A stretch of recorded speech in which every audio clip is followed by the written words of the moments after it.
Welcome back viewers. तो आज मैं आपके लिए लाया हूँ पोलाइट सोसाइटी मूवी की स्टोरी। इस फिल्म को डायरेक्ट किया है निदा मंजूर ने। निदा मंजूर एक पाकिस्तानी ब्रिटिश राइटर और डायरेक्टर हैं जिन्होंने अभी तक कई इंग्लिश मूवीज़ और टीवी शो बना चुकी हैं। तो चलें शुरू करते हैं आज की स्टोरी। मूवी की शुरुआत में हम रिया नाम की एक लड़की को देखते हैं जिसे किंग फू का बहुत शौक होता है क्योंकि वो एक स्टंट वूमैन बनना चाहती थी। और फिर हम इसकी बहन टीना को देखते हैं जो कि एक आर्टिस्ट बनना चाहती थी, लेकिन इसने आर्टिस्ट स्कूल को छोड़ दिया है। टीना कई बार रिया की वीडियो बनाकर यूट्यूब पर अपलोड किया करती थी। रिया कई दिनों से एक ही स्टंट सीख रही थी लेकिन इसे सही से वो कर नहीं पा रही थी। तभी हम रिया की दोस्तों को देखते हैं जो उसके साथ स्कूल में पढ़ती हैं। और इसी स्कूल में कोवाकस नाम की एक लड़की भी पढ़ती है जिसका रवैया रिया के साथ अच्छा नहीं होता। वो रिया को अपने साथ फ़ाइट के लिए इनवाइट करती है जिसमें रिया फिर से अपना वही नया स्टंट करने की कोशिश करती है जिसमें वो बुरी तरह से गिर जाती है। तभी हम रिया की माँ फ़ातिमा को देखते हैं जो अपनी दोस्तों के साथ बैठी बातें कर रही होती है। और वहीं पर हम रईला नाम की एक औरत को भी देखते हैं जो अपने बेटे की शादी के लिए एक लड़की ढूंढ रही होती है। और तभी हमें पता चलता है कि इसके घर ईद की पार्टी होने वाली है, तो फ़ातिमा भी अपनी दोनों बेटियों को लेकर वहाँ पार्टी में जाती है। और तभी रिया की नज़र रईला के बेटे सलीम पर पड़ती है, तो वो इसे खुशखास पसंद नहीं आता। इसके बाद रिया इनका घर देखने के लिए एक कमरे में चली जाती है जहाँ पर बहुत सारी तस्वीरें पड़ी हुई थीं जिसमें इसकी बहन लीना की भी थी, जिस पर इसे पता चलता है कि इन्हें इस पार्टी में आखिर क्यों बुलाया गया है। और तभी रिया देखती है कि इसकी बहन सलीम के साथ बातें कर रही होती है और फिर वो दोनों कई दिनों तक इसी तरह एक दूसरे से मिलने लगे थे और वो एक दूसरे को पसंद भी करने लगे थे और इनके घर वाले भी इनके रिश्ते के लिए मान गए थे। लेकिन रिया को अपनी बहन के लिए ये रिश्ता पसंद नहीं था, जिस पर रिया अपने माँ बाप और अपनी बहन को समझाती भी है, लेकिन वो रिया की बातों पर ध्यान नहीं देते। इसके बाद रिया अपनी दोस्तों के साथ मिलकर प्लान बनाती है कि वो सब मिलकर सलीम की बुराइयों को ढूंढेंगी और इसके लिए ये सबसे पहले इस जिम में भेस बदल कर जाती हैं जिसमें सलीम हर रोज़ जाया करता था।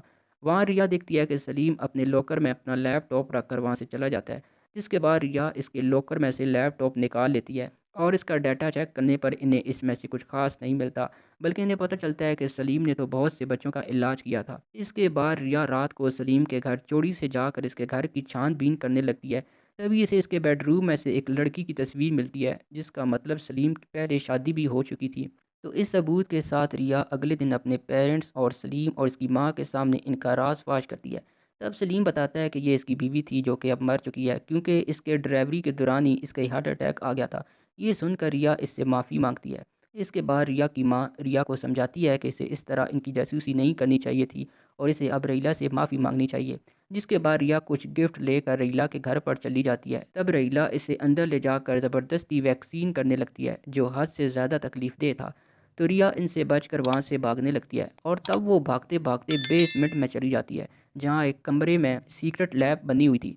जब वो एक लैपटॉप को चेक करती है तो इसमें बहुत सारी लड़कियाँ होती हैं जिसमें इनकी जीन्स की बहुत सारी फ़ोटोज़ थी और इनमें से इसकी बहन लीना की भी फ़ोटो थी। तो रिया वहाँ से भागकर अपने घर आ जाती है, लेकिन वो इसके बारे में अपने घर वालों को नहीं बताती क्योंकि इसे पता था कि इसकी बात पर कोई यकीन नहीं करेगा। तो अब रिया एक बार फिर अपनी दोस्तों के साथ मिलकर प्लान बनाती है कि वो लीना की शादी के रोज़ इसे बेहोश करके वहाँ से ले जाएंगी।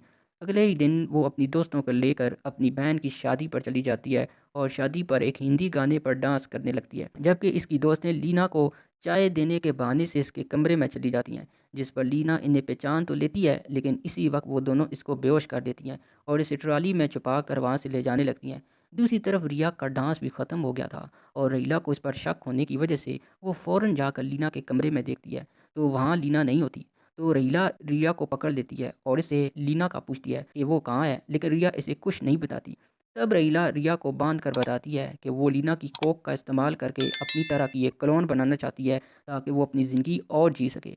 तभी अचानक रीला रिया के कान में वो डिवाइस दिखती है जिसके ज़रिए रिया अपनी दोस्तों के साथ कनेक्टेड थी। तो रईला इसकी दोस्तों को कहती है कि अगर वो रिया को ज़िंदा दिखना चाहती है तो लीना को वापस लेकर आएँ। ये सुनकर रिया की दोस्तें लीना को लेकर वापस आ जाती हैं और रईला इन तीनों को कमरे में बंद करके लीना को वहाँ से ले जाती हैं।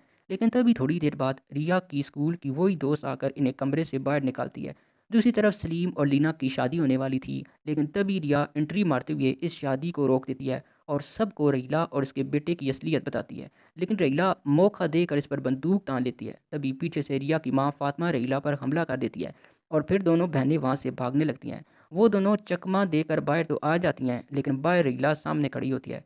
तो वो रिया से कहती है कि तुमने मेरे ख्वाबों पर पानी फेर दिया है, और पीछे से आकर सलीम लीना को पकड़ लेता है और इन दोनों के बीच में फ़ाइट होने लगती है। और तभी रिया अपना वो ही स्टंट करती है जिसमें वो हमेशा नाकाम रहती थी, लेकिन इस बार वो स्टंट से रीला को बाहर गिराती है और लीना सलीम को लात मार कर गिरा देती है, और फिर दोनों बहनें वहाँ से भागने लगती हैं।